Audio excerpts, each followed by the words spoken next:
Okay, hold on to your seats. Lesson 22, what I see is a form of vengeance.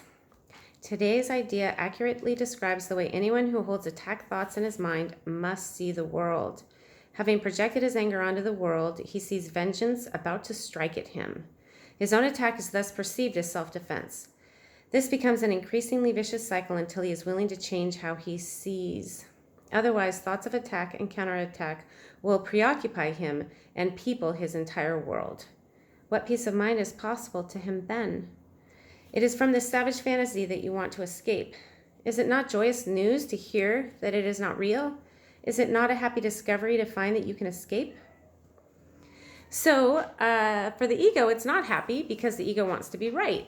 And when we are angry, we feel justified in our anger and we make others wrong and make ourselves right. It's just what the ego does.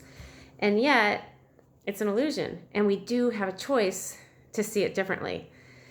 So once we see that how we see is a form of vengeance, then we can make the choice to see it differently.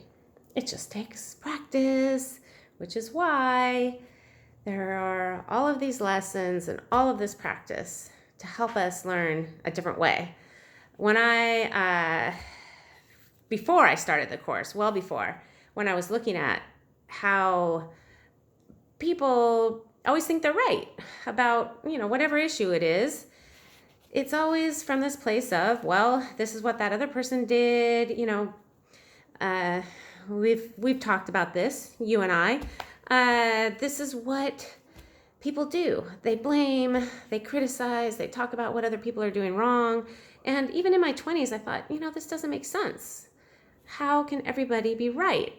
And the truth is, no one's right.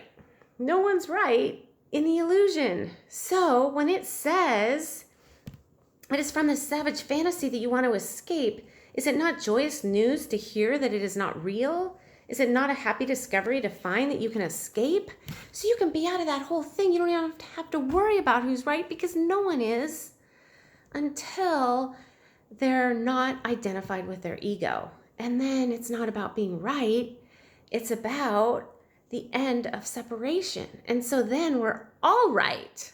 And there's no longer that sense of a separate self that can be hurt and must be protected. See you next time.